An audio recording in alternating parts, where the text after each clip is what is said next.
ये निकम्मी सरकार सर हम लोग का भविष्य बर्बाद करके ही मानेगी क्या सर? बाबू मुझे खुद समझ में नहीं आ रहा कि हो क्या रहा है, मुझे खुद समझ में नहीं आ रहा कि हो क्या रहा है।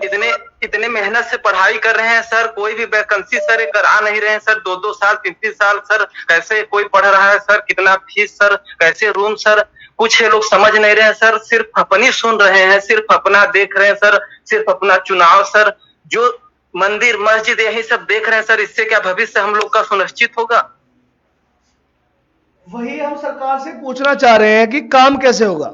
बच्चा आपका सिर्फ हाँ सभी विद्यार्थी आपके साथ हैं, मालवी क्लास के सर आपके साथ, सब हम लोग सर पूरे संघर्ष के साथ आपके साथ लगे हुए हैं सर, आप लगे रहिए सर, निश्चित रूप से हमें सफलता हम सभी विद्यार्थियों को मिलेगी। मैं आपसे आज कह रहा हूं फिर हाथ जोड़कर, मैं तुम सबके साथ खड़ा हूं, खड़ा था और खड़ा रहूंगा। थोड़ी सी भी कमी मैं आप लोगों के लिए बिल्कुल नहीं आने दूंगा। मैं आपसे वादा कर रहा हूं, मैं आप सभी भाइयों बहनों से वादा कर रहा हूं, ये मुहिम रुकेगी नहीं, ये मुहिम हमारी नहीं रुकेगी। 4 साल से रूम में पड़े हुए हैं सर घर जा नहीं रहे, सिर्फ इतनी सर शरीर में लाज शर्म है कि क्या कहेंगे लोग सर, सरकार जो भी वैकेंसी आ रही करा नहीं रही है, न तो शादी न तो विवाह न कुछ हुआ सर, भविष्य का बहुत टेंशन सर बड़े हैं, बस कुछ हम समझ रहे हैं। देखो मोदी जी, आप युवा आपके खिलाफ नहीं है, आपके विरुद्ध क्यों खड़ा है? आपकी एक कमी, क्या अभी तक किसी युवा ने कहा कि मोदी जी अच्छे प्रधानमंत्री नहीं है? क्या किसी युवा ने यह कहा कि सब बस एक बात कह रहे हैं कि रोजगार? एक ही मुद्दा है, आज एक ही मुद्दे पर बात हो रही है, आज एक ही मुद्दे पर। ये जो नेता बने घूम रहे हैं ना, ये जो नेता बने घूम रहे हैं, इन नेताओं को सबक सिखाओ उन्होंने, ये टाइम पे काम नहीं करते। मोदी जी आपके खिलाफ, और नवनीत सर आगे देखो, नवनीत सर भी आ गए हमारे। ये मैं बता रहा हूं, टाइम पे काम नहीं करती सरकार। अगर टाइम पे काम होने लगे ना, सब कुछ अच्छा हो जाए यार। टाइम पे काम तो हो, कम से कम टाइम पे काम नहीं हो रहा सर। न टाइम पे काम हुआ और ना हो रहा है, समस्या है तभी आप लोगों के लिए और हम लोग एक साथ मिलकर एकजुट हुए हैं। नया बच्चा लाइन पे, बेटा अपनी समस्या बताएं। बताइए बेटा।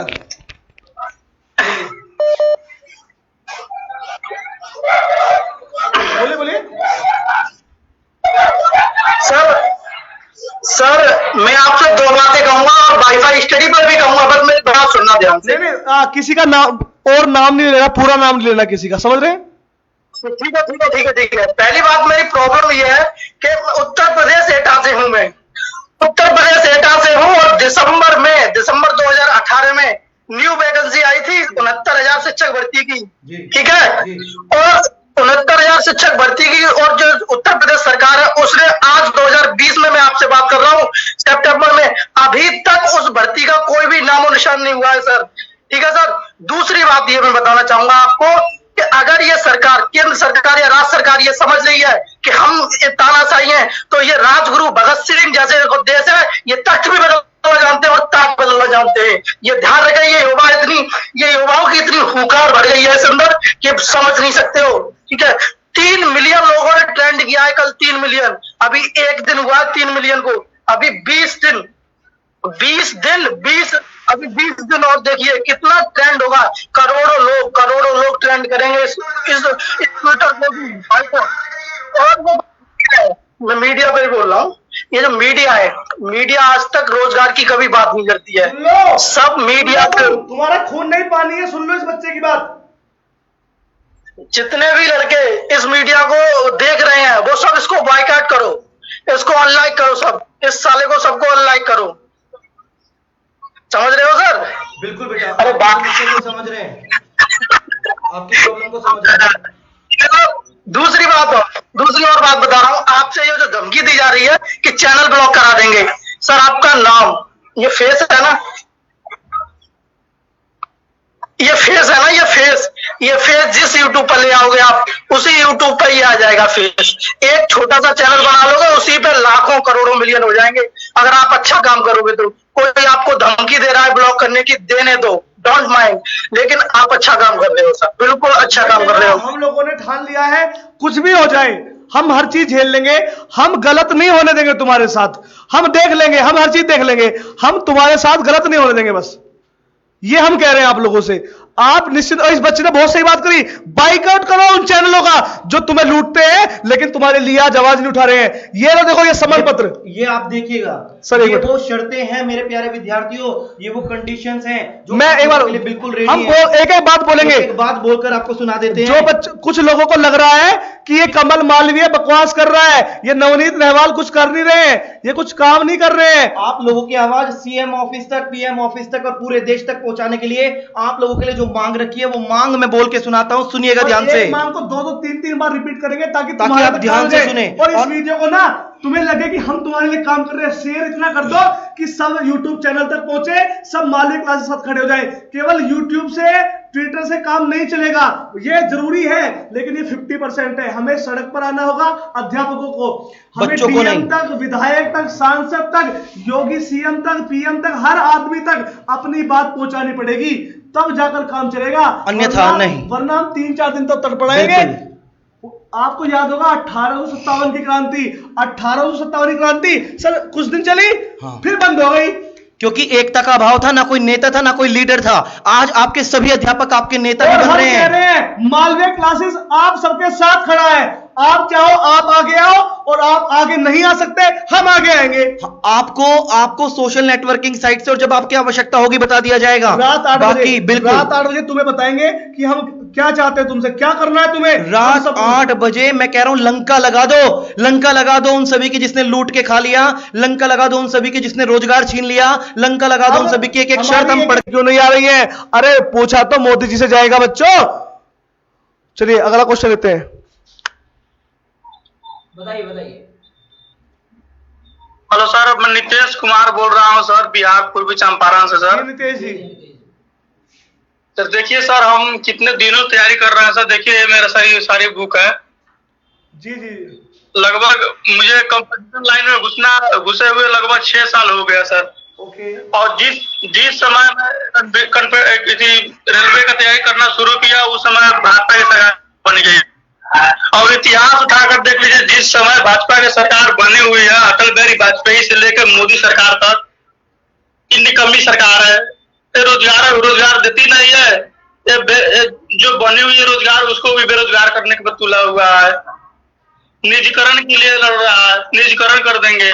बताइए निजीकरण कर फिर तो हम लोग को बेरोजगार कर रहा है। जो आदमी जो प्राइवेट हो जाएगा, निजीकरण हो जाएगा, जो अपना सब खरीद लेगा, स्टेशन रेलवे जो खरीद लेगा वो तो अपने हिसाब से चलाएगा, अपने हिसाब से सैलरी देगा, अपने हिसाब से सब चीज करेगी।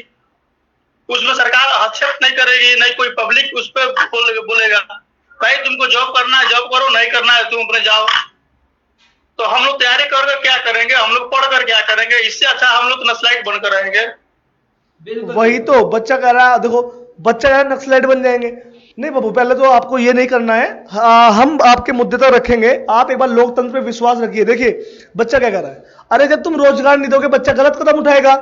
अगर सबके पास रोजगार रहेगा, सबके पास नौकरी रहेगी तो गलत कदम कोई भी नहीं उठाएगा, गलत कदम कोई नहीं उठाएगा, ये ध्यान रखिएगा। चलिए आप एक बात और बताएंगे, जब इस बच्चे ने कहा कि अब हम करें क्या, इतना कुछ मैंने पढ़ लिया सर, 6 साल की तैयारी। एक बात बताओ, सरकार के लिए ये इसने उंगली क्यों उठाई कि मैं ये बन जाऊंगा? अरे भाई, अगर जात धर्म और आपको क्या कहें धर्म अधर्म की बात कर रहे हो, जाति की बात कर रहे हो, यार ये कोई हमारी पढ़ाई है? पढ़ाई की बात करो, हमारी जनता को उभारो यार। जाति से और हमारे धर्म से इस चीज का कोई मतलब नहीं है, मैटर नहीं करता है वो। लीजिए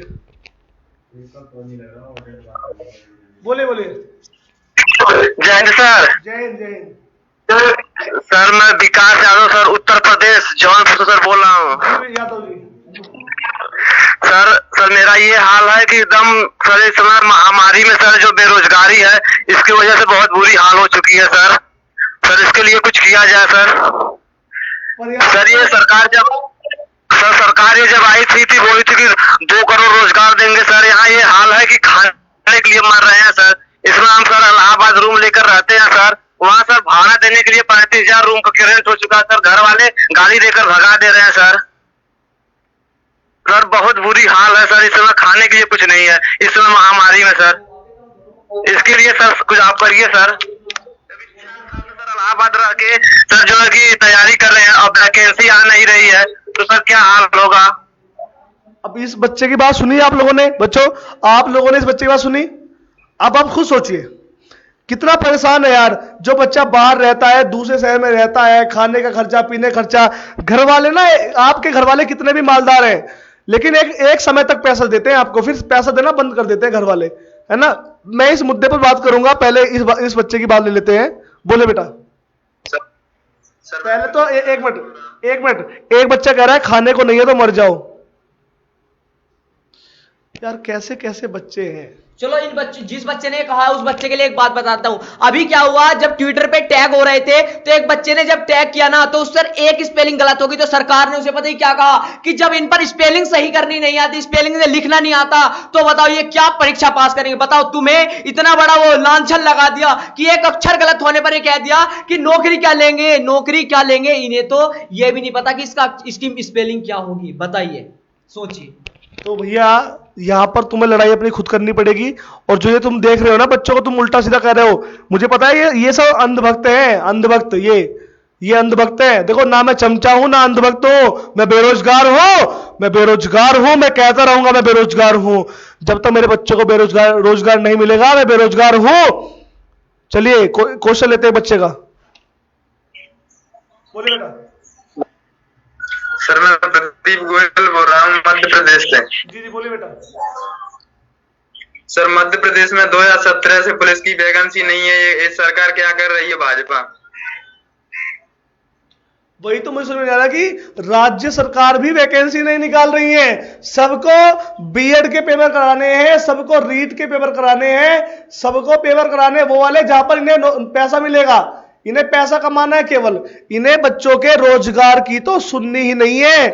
और ध्यान रखना, मुझे रोजगार चाहिए, मुझे रोजगार चाहिए भैया, मुझे रोजगार चाहिए। और रोजगार, सारे बच्चे पहले कमेंट में लिखो हमें रोजगार चाहिए, कमेंट में लिखो हमें रोजगार चाहिए, हमें रोजगार चाहिए, हमें रोजगार चाहिए। एक को ले लेते हैं, कमेंट करो हमें रोजगार चाहिए भैया, कमेंट करो।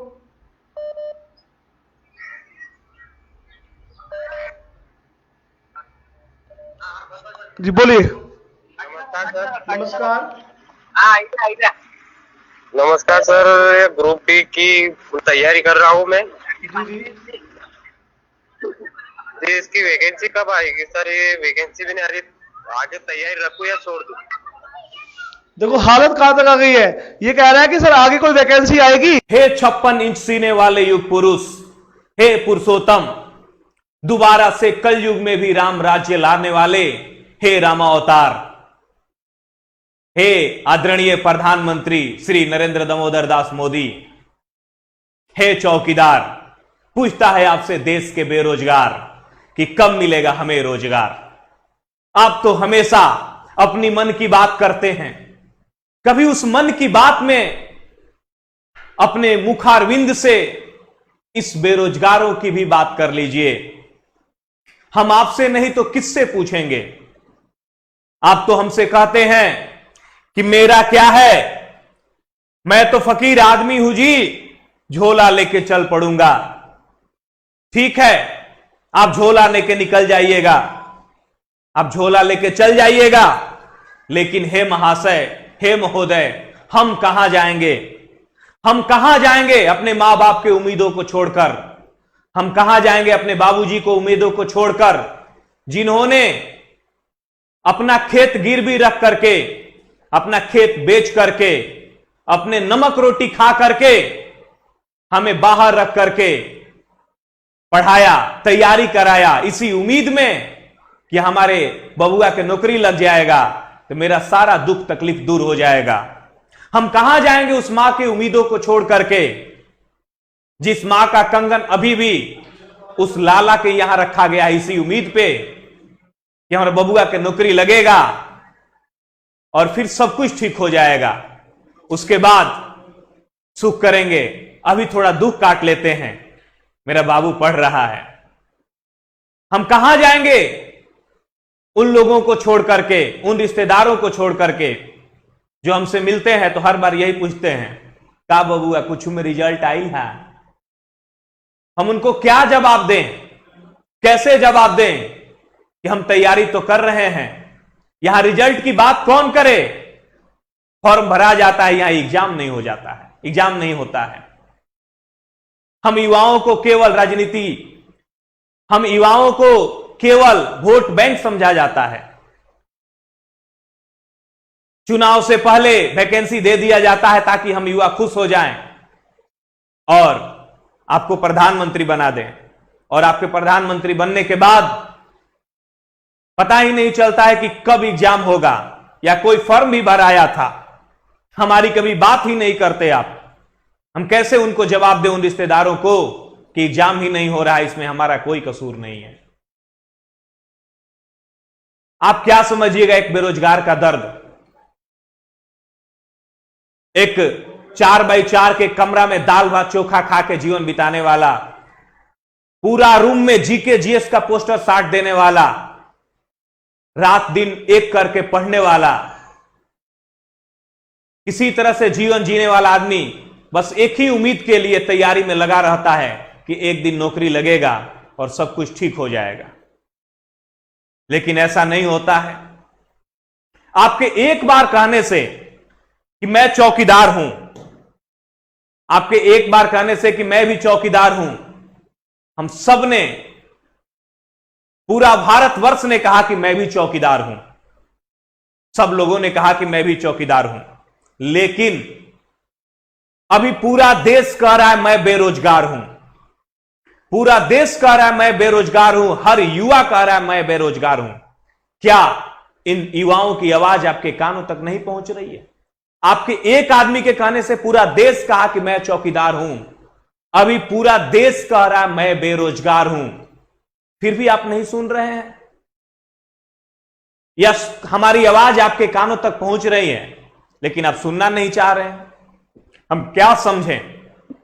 हे महाशय, हे यशस्वी प्रधानमंत्री, कुछ तो कीजिए हम युवाओं के लिए, नहीं तो आपका देश, भारत देश का जो यश है बाहर में, वो आपका यश धूमिल हो जाएगा और ये बेरोजगारों का देश कहलाने लगेगा। क्या आप ऐसा धब्बा लेके जीना चाहेंगे कि आप जैसे यशस्वी प्रधानमंत्री के काल में हम बेरोजगार का जन्म हुआ, हम बेरोजगार युवा हुए? यह हमारा सबसे बड़ा दुर्भाग्य है। बच्चों, मेरे प्यारे विद्यार्थियों, आप लोग के लिए मैं कहना चाहूंगा कि अभी यह जंग खत्म नहीं हुआ है, हमारी लड़ाई अभी चालू है और हमें अंत तक लड़ना है जब तक सारे परिणाम हमारे पक्ष में नहीं आ जाए। अभी हमारा टारगेट है रेलवे एनटीपीसी का एग्जाम, उसके लिए हम लोग कमेंट करेंगे, ट्विटर पर ट्वीट करेंगे। अभी का लक्ष्य है आरआरबी एनटीपीसी एग्जाम।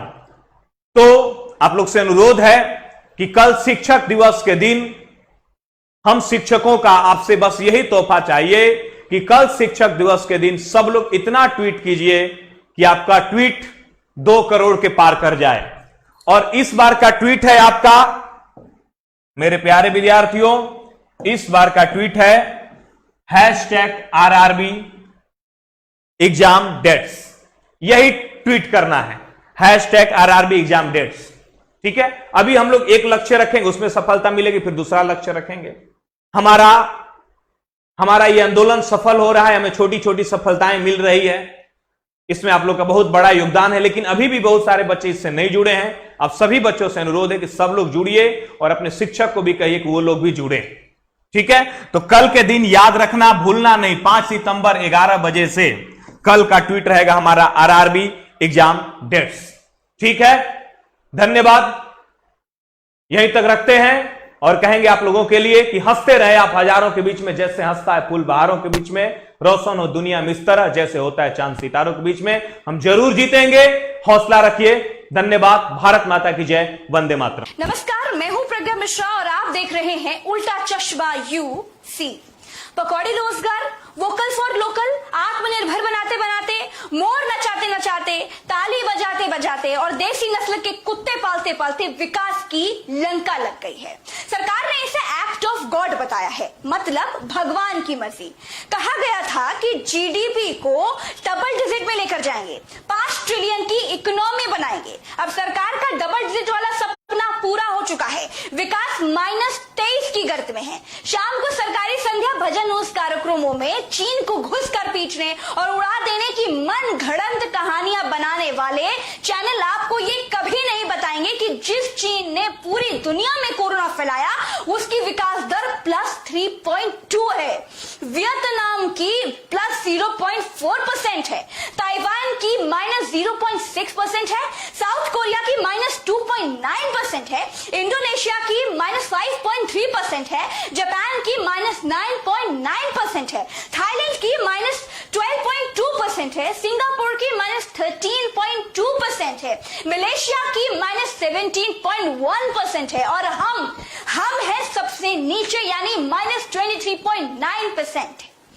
अब कुछ मूर्ख चाहें तो इसकी तुलना पाकिस्तान से भी कर सकते हैं, क्योंकि मैं अपने देश की तुलना पाकिस्तान से करने में अपने देश का अपमान समझती हूँ। खैर, अगर आपकी नौकरी जा चुकी है, आपकी कंपनी बंद हो चुकी है, आप लात मारकर निकाले जा चुके हैं या आपकी कंपनी, रोजगार या व्यापार ठप हो चुका है, तो चिंता करने की जरूरत नहीं है। सरकार ने जो पैकेज कुछ दिन पहले दिया था उससे ब्याज पर पैसे लीजिए और एक कुत्ता पालिए जिसको सुसु पोटी कराने में आपका समय कटता रहेगा और आपके भीतर बेरोजगार होने की हीन भावना नहीं आएगी और आप शांति से नपुंसकों की तरह जीना सीख जाएंगे। क्योंकि अगर आप कर्मशील होते, 2-4 पकौड़े बना रहे होते तो देश -23 का शिकार नहीं होता। मुझे यह भी बताया गया कि इंडियन ब्रीड के डॉग्स भी बहुत अच्छे होते हैं, बहुत सक्षम होते हैं।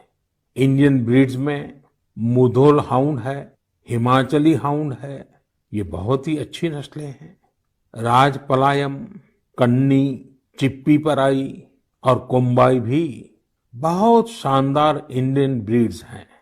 इनको पालने में खर्च भी काफी कम आता है और ये भारतीय माहौल में ढले भी होते हैं। फाइनेंस मिनिस्टर भगवान भरोसे हैं, जो जिम्मेदार थे उनको सांप सूंघ चुका है। भारत को -23 से 0 तक आने में ही लंबा वक्त लग सकता है, उसके बाद 0 से भी ऊपर उठना भी आसान नहीं होगा। और अगर देश की जीडीपी बढ़ानी है तो ये भी ट्राई कर सकते हैं। रोजगार का 100% सफलतम उपाय है, लाख दुखों की एक दवाई है गाय।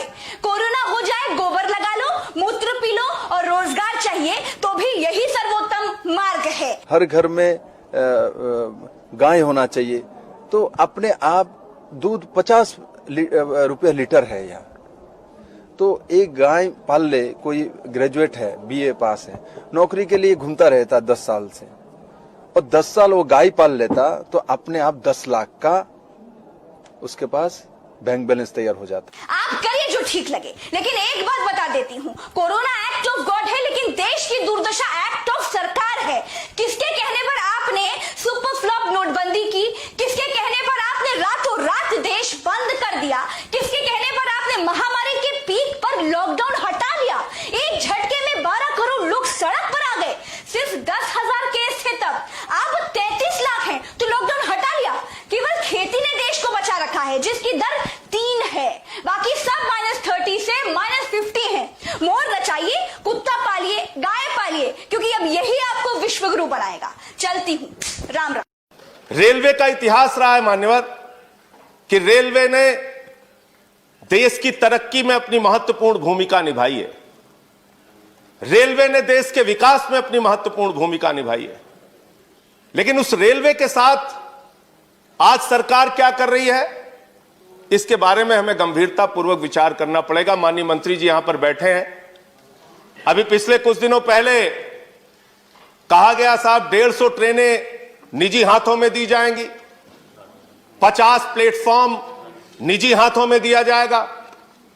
मुझे याद है मान्यवर, एनडीए के संयोजक रह चुके हैं जाट साहब, आज इस दुनिया में नहीं है, उनको श्रद्धांजलि देना चाहूंगा इस अवसर पर। 74 में उन्होंने बहुत बड़ी हड़ताल की थी और जो 1974 की हड़ताल थी माननीय रेलवे की, उस हड़ताल में मांग थी कि 5 लाख कर्मचारियों को पक्का करो और तब रेलवे के नियमित कर्मचारियों की संख्या थी 15 लाख, ट्रेनों की संख्या थी 11,000, आज ट्रेन हो गई 22,000, कर्मचारियों की संख्या घट के हो गई 13 लाख।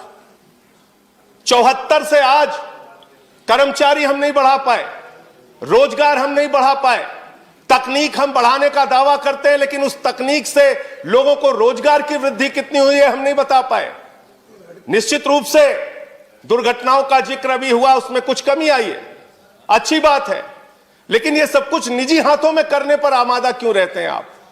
सब कुछ बेचने के लिए तैयार क्यों रहती है सरकार? कभी कहते हैं एयरपोर्ट बेच देंगे, कभी कहते हैं सेल बेच देंगे, कभी कहते हैं कोल बेच देंगे। अभी मान्यवर यस बैंक का घोटाला हुआ, लाखों लोगों के पैसे डूब गए और उस समय सरकार का तर्क आया, क्या करे साहब, ये तो निजी बैंक है, तो जो सरकारी रहता है उसको आप निजी कर देते हैं, और जब निजी हो जाता है तो कह देते हैं ये तो निजी बैंक है, हम क्या करें? ये किस प्रकार की दोहरी व्यवस्था है? ये किस प्रकार से हमारी सरकार की सोच है? सारी कंपनियों को, सारी चीजों को बेचने की जो हमारी परंपरा है, उसको उस पे सरकार को रोक लगानी चाहिए। 2-3 पॉइंट मान्यवर और कह के अपनी बात को खत्म करूंगा। आउटसोर्सिंग एक शब्द है, हर चीज को आउटसोर्सिंग करना है। आउटसोर्सिंग कितना बड़ा घोटाला है और कितना बड़ा एक कर्मचारियों के साथ धोखा है, इसके बारे में भी सरकार को विचार करना चाहिए। ठेके पे आप सब कुछ दे देते हैं, सफाई से लेके सब कुछ आप ठेके पे दे देते हैं, और जो कर्मचारी काम करते हैं उन कर्मचारियों से ज्यादा तनख्वाह पे दस्तखत करा के कम तनख्वाह दी जाती है। मांग हुई तो आपने बैंक के खाते खुलवा दिए, जो ठेकेदार है उसने एटीएम लोगों के लेके रख लिए, वो पैसा खुद निकाल लेता है तनख्वाह आने के बाद। तो मेरा ये कहना है, ये एक आउटसोर्सिंग का जो नाम देके सारी चीजों को आप बाहरी व्यवस्था को निजी हाथों में देने का काम करते हैं, वो कर्मचारियों के साथ, ठेका मजदूरों के साथ एक बहुत बड़ा शोषण है। इसके साथ साथ मान्यवर, आप नई ट्रेनें, बस सबको आपने थोड़ा समय दिया, मुझे भी कृपा कीजिए सर। आपने तेजस ट्रेन चलाई, तेजस ट्रेन में और शताब्दी ट्रेन में 5 मिनट का अंतर है और किराए में 1.5 गुना का अंतर है। तो आप करना क्या चाह रहे हैं? जब ट्रेनें आपके पास उपलब्ध हैं, सुपरफास्ट ट्रेन उपलब्ध है आपके पास, ऐसे में नई ट्रेनें, निजी ट्रेनें लाके किराया ज्यादा लेके आप एक नए प्रकार का आप शोषण करते हैं। मैं मान्यवर आपके माध्यम से सिर्फ इतना कहना चाहूंगा कि रेलवे इस देश की जीवन रेखा है, और रेलवे की आज जो दुर्दशा है उसके सबसे बड़ी कहानी अगर आपको जाननी है तो झांसी के अंदर पिछले साल हादसा हुआ था, ट्रेन में सफर करने वाले यात्रियों की जान चली गई। गर्मी के कारण जनरल डिब्बों में लोगों को बैठने की जगह नहीं होती है, पिस के आते हैं वो लोग। मैं आपके माध्यम से सरकार से सिर्फ इतना निवेदन करना चाहता हूं, अपने कमाऊ पूत को बेचने का काम मत कीजिए।